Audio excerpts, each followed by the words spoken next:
Been a hardcore video gamer since I was a kid. Now I'm collecting complete collections if they're under £5.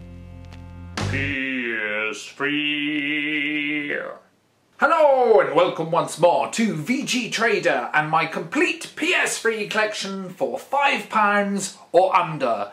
And if you haven't seen any of these videos before, let me give you the lowdown, the skinny, and let me tell you, and let me do, and let you understand what the video is all about. Basically, I'm trying to build a complete PS3 game collection by only spending £5 or less on each game. So yeah, I've done a few of these videos. I'm picking up quite a lot of games. I'm actually picking up a lot more than I thought. I've still got a hell of a long way to go, and there's a lot of problems with doing this. Mainly the fact that there's a lot of Japanese roleplay games that cost an absolute fortune, and my only chance of really getting them is if people give them to me or if I find them at car boot sales, because, you know, I'm not getting them that cheap in a game shop. Anyway, let me show you the games I've picked up recently. Now, the first one I picked up is this, Port Royale 3, and it's the Gold Edition. I don't know if you've ever played the Port Royale games. They're originally PC games, and you play the part of a pirate. I'll see if I can get in close. If you can see that, I don't know if you can even see that or not. But yeah, you basically play sort of pirate, and you go round and you can trade and you can sort of attack other ships. It's a typical kind of PC game, really. I don't really know what it was doing on the PS3. I've played the PC version, but I haven't played the PS3 one, and I've heard it's rubbish. And to be honest, the PC version wasn't great, but I've got to pick up all these games, so there it is. And that actually is the more collectible version than the normal Port Royale. And the next one is a much better game, which I have had a go at, and that's UFC 2009 Undisputed. This is actually one of the best UFC games you can get, and I know I'm going to get loads of comments from people who go, "Oh, have you tried a PS4 version? PS3 is rubbish, it sucks." Okay, if you're a real gamer, you know it's not just about graphics. The gameplay in this is absolutely amazing, and it really is one of the best UFC games you can get. And actually, the graphics aren't really that bad on that, are they? Anyway, next one I picked up is NHL Hockey 2K8. Another 2K sports game. It's a hockey game, ice hockey. Yeah, there's a ton of these around every single year. I'm going to try and track them all down, and to be honest, I don't think I'm going to have any trouble tracking these down, because basically most game shops have one or two of them. They might not have every single year, but they have one or two, and you can usually pick them up for 50p or £1 each. And actually, ice hockey games are quite often quite good. So that's the first one of those I picked up. Onwards and upwards and sideways to my next series of games that I've been trying to track down. And again, I don't want to pay more than £5 per game. And this is a series that is really easy to find cheap. And that is the Tiger Woods games, the golf games. And as I've said before in some of these other videos, I love golfing games. And especially Tiger Woods. They're the best golfing games, to be honest. Forget the guy who's taken over from Tiger Woods with the EA golfing franchise. Terrible game. I can't even remember what it was called, to be honest, but it was awful. Basically, what they'd done is they'd stripped out loads of the courses, stripped it right back, so you then had to download stuff, which kind of happens a lot with EA games, doesn't it? So if you want a good golf game, go for the Tiger Woods ones. Go for the old ones. You'll save yourself about 30 or 40 quid, and actually they're a lot more fun, and the game physics is better. And the ball doesn't sort of jolt in mid-air as it's flying, which it does in the new one, which is a bit weird. So the Tiger Woods ones I've got so far are Tiger Woods 08. There we go, Tiger Woods PGA Tour 08. That's what it looks like, yeah! And I've got Tiger Woods PGA Tour 10. Funnily enough, it looks kind of similar. No, EA really are not trying to milk the franchise for every single ounce of money they can get out of it, like the dark side. For God's sake, they could have at least given poor old Mr. Woods another shirt, couldn't they? Look at that. He's got the same shirt on. At least they've given him another baseball cap. It looks the same, but no, you look at the logo, it's different, yes. But exactly the same shirt. He's only got one shirt, poor bloke. 2 years he's had to wear that shirt. Anyway, so there's those two. And I've actually got another one. I've also got 11, and guess what? Guess what shirt he's wearing? Yes, he's wearing the same shirt again. Poor old Woody. Yes, and of course, now he never wins anything anymore. He can't afford a new shirt, so please help him this Christmas. Send Tiger Woods a new shirt and make his Christmas New Year. And then his family won't say he stinks. But there you go, another Tiger Woods game, and they are great. I still need to get loads of them. I'm obviously missing 9, and I'm missing probably about 9 other games as well as 09. Next game is Formula 1 2011. I haven't played it. It's a Formula 1 game, which is obviously Formula 1. They're all kind of similar, aren't they? I tend to find with the Formula 1 games, they're usually quite hard. They're never very arcadey, and I always kind of wish they'd make Formula 1s a bit more arcadey, like they used to on the sort of old Mega Drive and stuff like that. There used to be a game called, I think, Super Monaco on the Mega Drive, and it was brilliant, and you'd hit walls and your car would like flip and stuff like that. These sort of games now, you just sort of touch another car and your wheel falls off and you're out of the race. It's really, really boring. But, you know, I could be wrong. I haven't played this version, so yeah, I will give it a go. It includes 24-car online grid. Compete with a full F1 grid. 16 player cars plus 8 AI cars. It's the best racing sim in the business, says the Sunday Mirror, who know a lot about video games. Yes, that tabloid newspaper. Next one, Brink, which I can't say a lot about because I don't know a lot about it. I gave it a go, didn't really get into it, sort of a shooting game.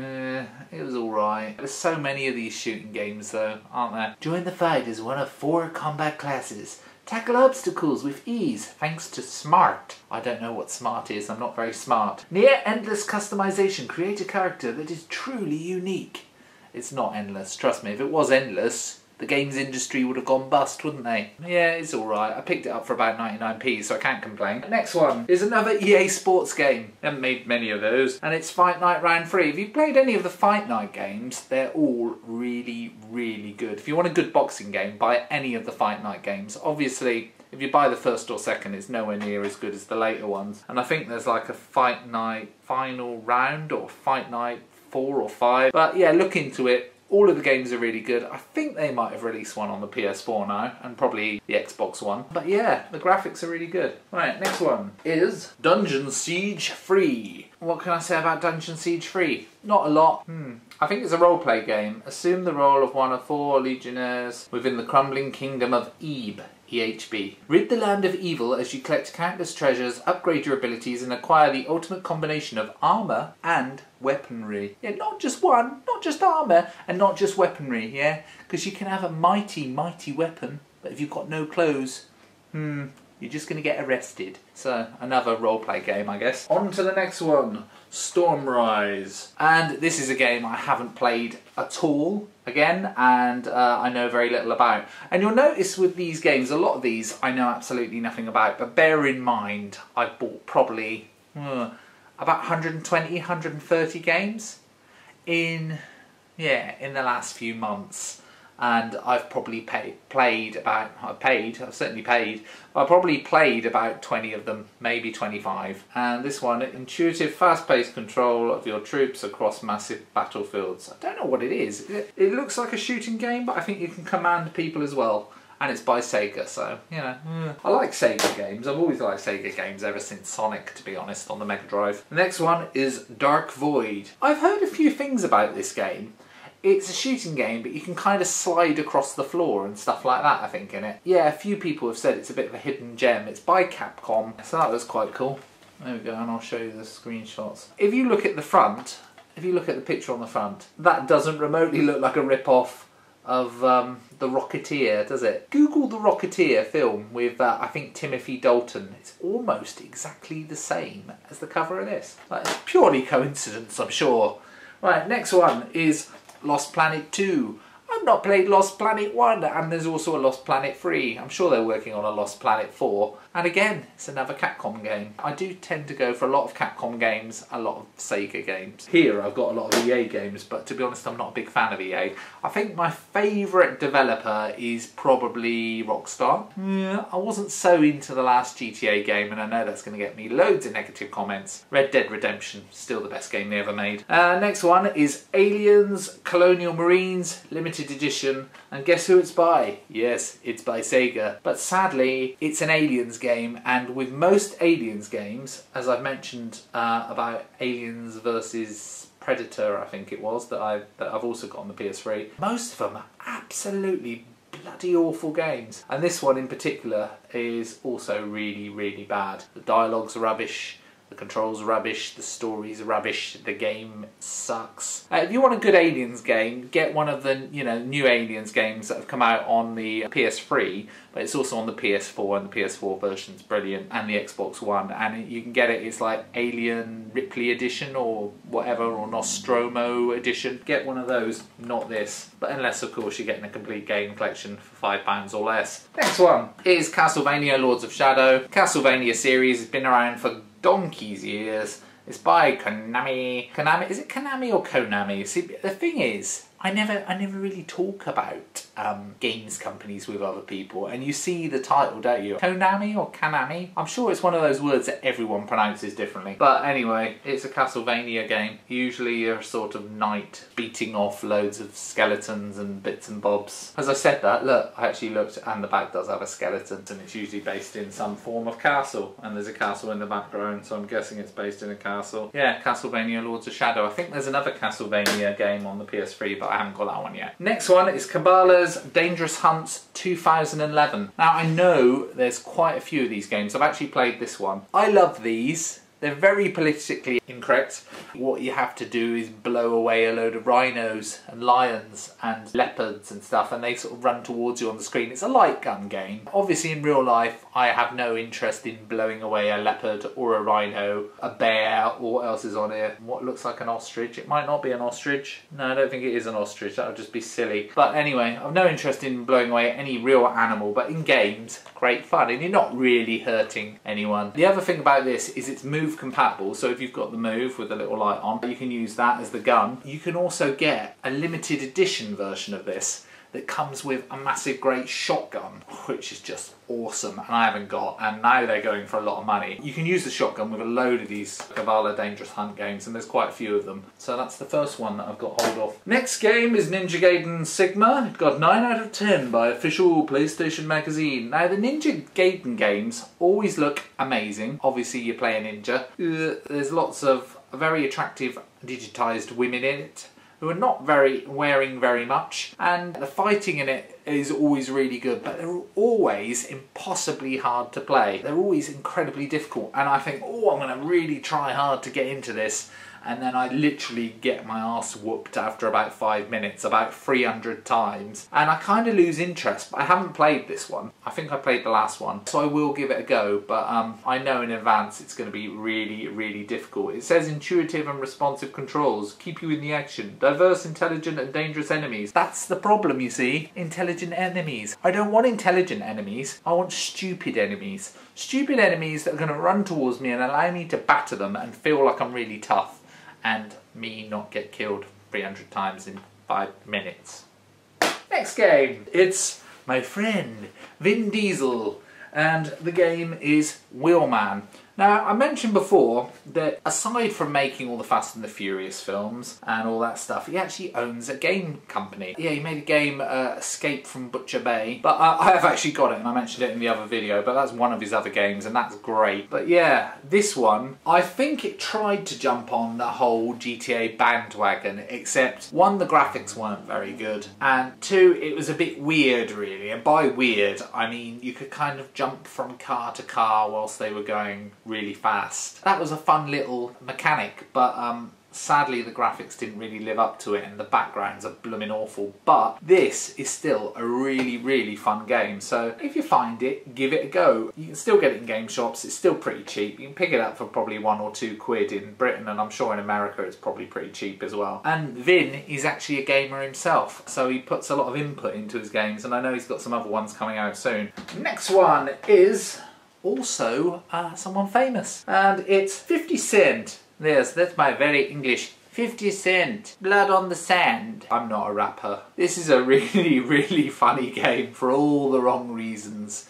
Yeah, you play 50 Cent, and you know, it starts off and you're owed money, and you know, you have to beat people up and shoot them. And also, aside from just killing loads of rappers, gang members, you also have to kind of save the world. It's very tongue-in-cheek, it's ridiculous, but actually the gunplay in it is really, really good. And it also features 18 exclusive new tracks, which I'm not remotely interested in. But it says co-op online multiplayer with the G-Unit. Oh yeah, if you're interested in playing multiplayer with his G-Unit, I know what his G-Unit is. It's like his gang, his homies, his hombres. I don't think gangster rappers say hombres, do they? I'm so not the target market for this, but I had so much fun playing it. When you're a middle-aged, chubby man like myself, and you can spend a few hours escaping from the reality of a cat that's just been sick on the floor or doing the washing up, and you can be a gangster rapper stroke serial killer. So, well, he's not a serial killer, but he does kill hundreds of people, hence, you know, I would call him a serial killer. If you can spend a few hours doing that and escaping from the mundanity of your daily life, go for it. Again, you can pick it up for £1 or £2, and I really do recommend this. Just don't be offended by all the F's and B's and all that. It's really, really funny. Anyway, next one, and this is the last one I'm going to mention in this video. Yeah, it's also a PlayStation Move game, and it's called Kungfu Rider. Now, I've not given this a go yet. I picked this up quite recently. I think I paid £1 for it. It was quite a cheap one, but I haven't seen it anywhere else. And it says, master the ancient art of office chair kung fu. When a typical day at the office means being chased by gangsters in bad suits, there's only one thing for it. Grab the nearest thing on wheels and slide swerve and roundhouse kick your way to safety. So basically, I think you have to escape a load of people on an office chair, going down hills and through the city and stuff like that. It actually looks really fun. Yeah, so I'll be giving that a go very soon and adding it to the collection. Anyway, that's it for my complete PS3 collection for £5 or less. So don't forget to like and subscribe if you'd like to subscribe, and join me again soon for even more videos as and when I pick up more PS3 games for my cheapy cheap collection. Cheers, bye!